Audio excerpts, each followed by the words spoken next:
नमस्कार दोस्तों, स्वागत है आप सभी का हमारे चैनल योगदान एकेडमी पर।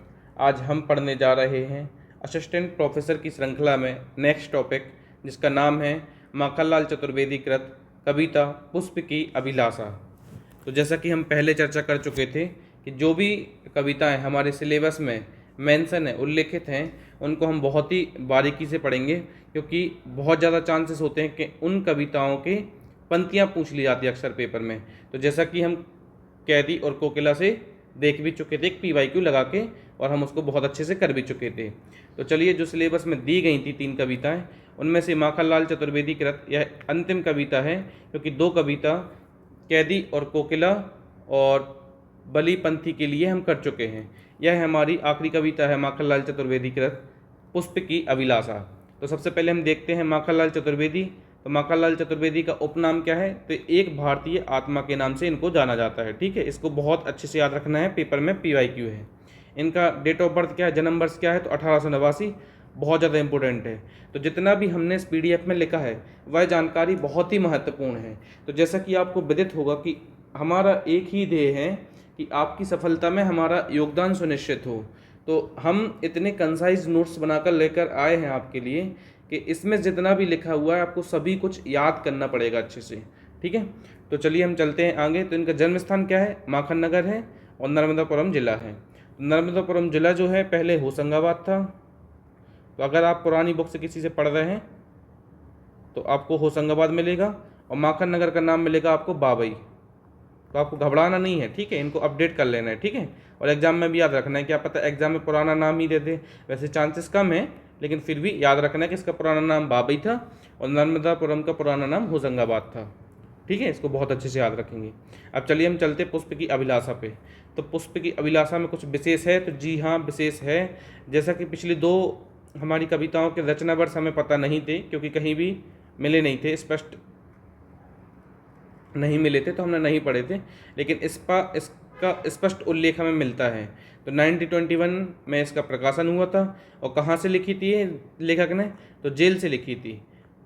तो बिलासपुर सेंट्रल जेल से इसका रचना की थी लेखक ने। ठीक है, तो माखनलाल चतुर्वेदी द्वारा रचित पुष्प की अभिलाषा एक देशभक्तिपूर्ण कविता है, जिसमें फूल अपनी इच्छा व्यक्त करता है कि उसे देवताओं, प्रेमियों या सम्राटों के शवों पर न चढ़ाकर मातृभूमि के लिए प्राण न्यौछावर करने वाले वीरों के रास्ते में फेंक दिया जाए। मतलब देख लीजिए आप कि पुष्प की अभिलाषा कितनी महानतम अभिलाषा है कि उसे नहीं चढ़ना किसी राजा के सिंहासन पे, नहीं चढ़ना किसी देव देवियों के शवों पर, ठीक है, सम्राटों के शवों पर।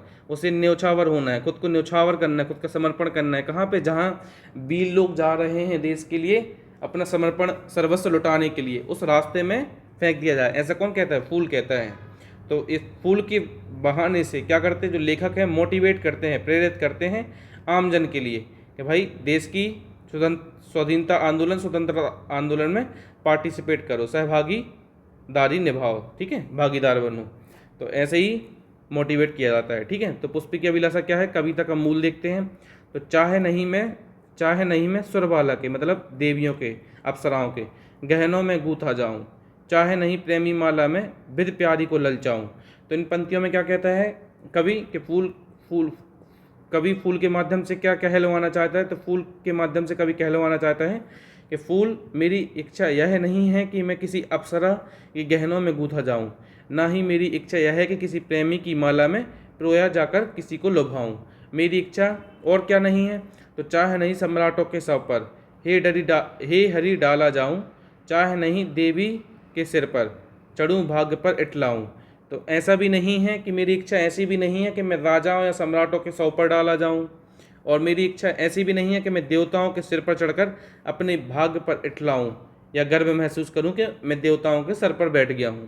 तो मेरी इच्छा ऐसी कोई भी नहीं है। मेरी इच्छा क्या है? अब यह अंतिम 4 पंक्तियों में हमें मिलता है। तो मुझे तोड़ लेना बनमाली, बनमाली मतलब जो बागवान को देखता है, जो बगीचा होता है उसकी देख रेख करता है। फिर उस पथ पर तुम देना फेंक, उस रास्ते पर फेंक देना जहाँ पे मातृभूमि को शीश चढ़ाने, मातृभूमि की रक्षा के लिए, मातृभूमि को स्वाधीन कराने के लिए, स्वतंत्र कराने के लिए बहुत सारे वीर जावें। ठीक है, तो फूल माली से निवेदन करता है कि उसे तोड़कर उस रास्ते या पथ पर फेंक देना जिस रास्ते से अपनी मातृभूमि की रक्षा के लिए अपने प्राण न्यौछावर करने वाले शीश चढ़ाने के लिए वीर सैनिक वीर अनेक गुजरते जा रहे हों। ठीक है, तो क्या कैसी इच्छा व्यक्त करता है कि मुझे सम्राटों के सौ पर नहीं जाना है, मुझे देवताओं के सर पे नहीं बैठना है, मेरी मात्र एक छोटी सी इच्छा है कि मुझे उस रास्ते पर फेंक देना है जहाँ पे मातृभूमि की रक्षा करने के लिए भारत के वीर सपूत जा रहे हों। तो ऐसी पुष्प की अभिलाषा है। ठीक है, तो आज का टॉपिक में आगे बढ़ते हैं। यह कविता राष्ट्र प्रेम और त्याग की भावना का प्रतीक है, जहाँ एक तुच्छ फूल भी स्वार्थ या सौंदर्य का हिस्सा बनने के बजाय मातृभूमि के लिए बलिदान होने वाले वीरों के चरणों में कुचला जाना सम्मान की बात मानता है। तो चलिए आज का टॉपिक हमारा ख़त्म होता है, मिलते हैं नेक्स्ट टॉपिक में। जय हिंद।